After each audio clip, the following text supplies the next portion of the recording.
just going back on this, looking back on this, this was a game I told our guys that, we're not going to, there's no moral victories out here.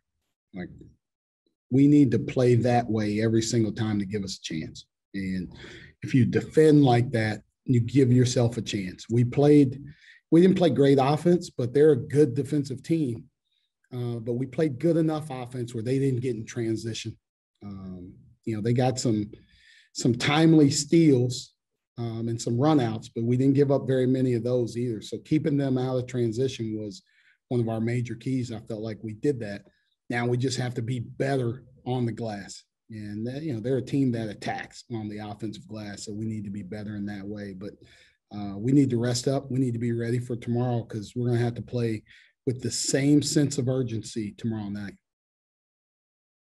All right, we'll start questions with John Sauber. Hey, Micah, how did their ball pressure toward the end of the second half and in overtime affect your offense? You know what, John? They like them pressuring, them going from different presses, having those two little guards in there that both really pressured the ball. Right? They made other people try and bring it up, but they just tried to wear down Sam and Pickett, and they did a good job with that. It makes it hard to get organized. That was something, like I said, like I need to be better at that. I need to help us get organized, get us into some different things. And those are all things that we try and work on in practice that we need to continue to get better at. Is once you break a press, once you get through that, now immediately get into offense so they can't scramble back to find their man. And we were slow a few times to get into stuff. So that's where I think we'll be better. That's where I think I need to be better. I need to help these guys more. But as we continue to play teams like this, I think we'll continue to grow. David Eckert. Micah, I guess just kind of on the note of the defense, I mean, why do you think that you guys were able to defend so well tonight? What worked for you that enabled you to put in this kind of performance on the defensive end? You know what, I think our guys really followed the game plan to a T. We knew it'd be a challenge on the glass. They're gonna rebound like this tomorrow and rebound like this when the SEC play starts. Like, this is who they are. It's a huge part of how they play. But we wanted, and we talked about it fed off. Cornell's a different animal in terms of, LSU in terms of athletes and everything else. But us sprinting back against Cornell and building walls led right into this game. I mean, they didn't score very many points in transition. We sprinted back. We built walls. We tried to keep them out of the paint. We didn't do a great job at it. I think, a couple of times we got fouls with them getting by us and getting into the paint. That's where you see the discrepancy. Their guards driving us and us fouling, or them getting rebounds and us fouling. So other than that, for, them shooting 16 of 21 from the free throw line and getting 17 offensive rebounds, us turning it over 16 times, then you look and it's still 68 points in a 45-minute game. Like, that's the kind of defense we need to play every night. Dave Melandra. Hey, Coach, can you just talk about the way about how Jalen Pickett played tonight? Yeah, you know what? He's getting more and more confident. And I think he and Sam are starting to play well with each other. It's going to take time, right? When you've never played with somebody else, our practices, I've talked about it. We still haven't had everybody on our team in a practice at one point in time this season, right? So for a long time, they never got to play against each other or with each other in practice. They were always going against each other and pushing each other. Now I need them to play together in the game. So games like this are going to help them play together, play off of each other. And I thought they were both good in different points, and I thought they both tried to follow the game plan. I think, there's still a couple things Pitt can clean up when he gets near the basket in terms of just jumping up and shooting some of those shots and making some of those shots.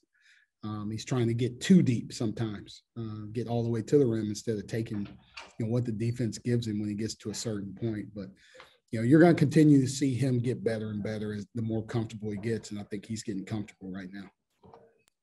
Sean Petishnoff.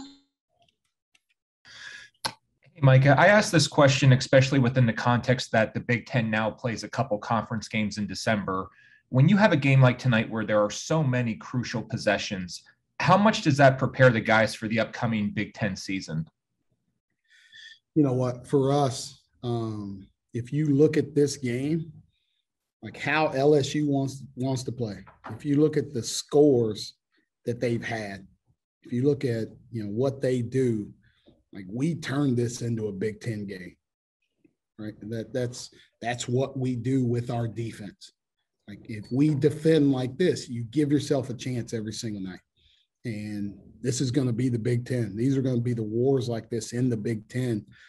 So this is great preparation for us, right? And this is, who's going to go to the glass as hard as these guys? Well, Michigan State will on December 11th or whenever we play them in early December, right? Like we got to get E.J. Liddell off the glass, but he's shooting threes just like Days was tonight. So this was great practice for these early Big Ten games that are coming up. But the effort that we play with, like what we did tonight effort-wise, what we did against Cornell the other night effort-wise, like that gives you a chance. That gives you a chance in the Big Ten, and that's all we're asking for. We want a chance to compete.